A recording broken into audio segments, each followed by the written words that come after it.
Assalamu alaikum. How are you doing today? I hope you're fine.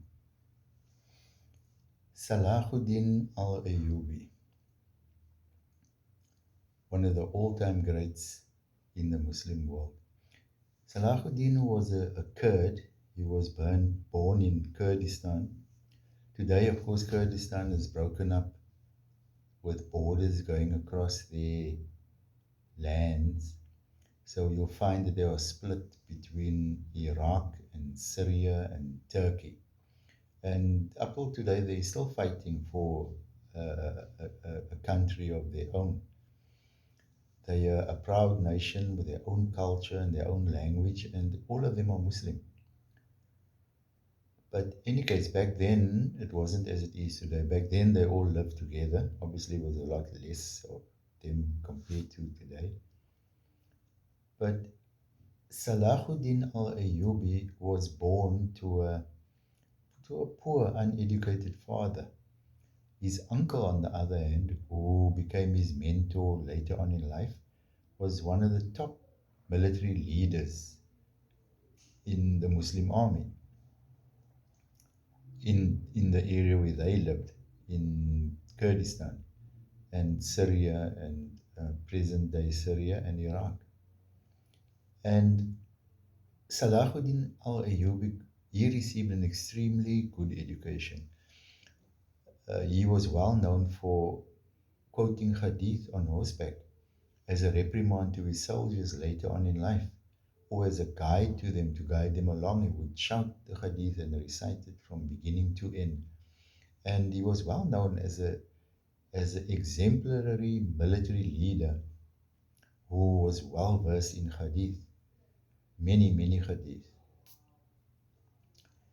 And Salahuddin was a Muslim of extremely high caliber, so high that he was in fact well known in the West, not only for defeating Crusader invasions or repelling people from uh, invading and coming towards uh, Muslim lands, but also the way he carried himself and his character. He was well known in the West, only they couldn't, of course, say his name as is usual. And he was called Saladin or Saladin. I don't know exactly how they pronounced it, but the spelling was different. It's spelled Saladin. I don't think they said Saladin, but his name was Salahuddin. And he his uncle took him up as a mentor and coached him and trained him and educated him and guided him to the point where he became an excellent military leader with a following of his own. And what happened was that Salahuddin became so good that even his own uncle started fearing him. You know, a case of the student exceeding the master. So before that could happen, what his uncle did was, firstly, he reduced the lands that he had given to Salahuddin. You know, as a leader and a general, any general needed money to pay his own troops and, for maintenance and so on. And his uncle gave Salahuddin vast tracts of farmland and orchards and so on, where he could produce enough goods to sell and therefore have enough money to do any military projects that he was called upon to do.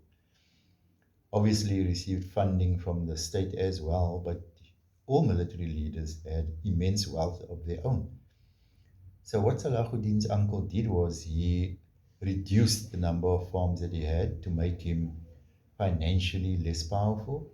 And he also posted Salahuddin out to border towns to do border patrols to keep the enemy out. And of course, Salahuddin, being the respectable, well-behaved, obedient young person that he was, he just did what he was supposed to do.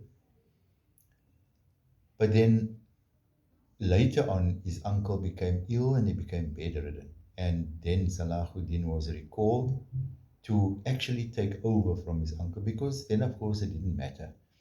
And by then, Salahuddin had been trained and he had shown his mettle. So he was put in place of his uncle.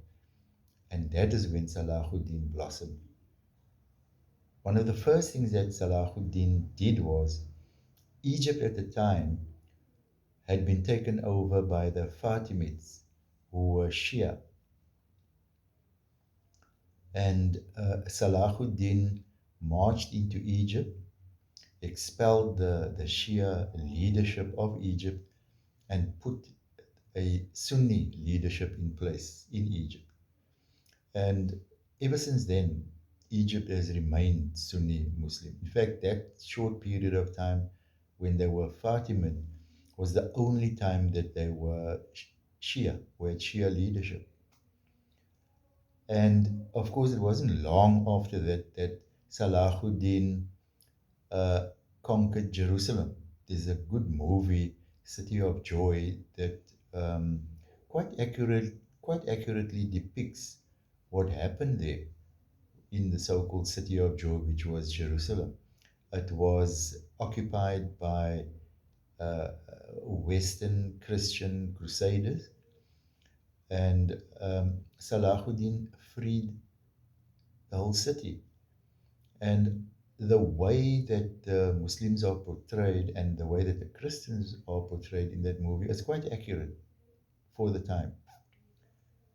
Um, and the fact that Salahuddin allowed all the inhabitants of the castle at Jerusalem to pay a ransom for their freedom, and they were let go.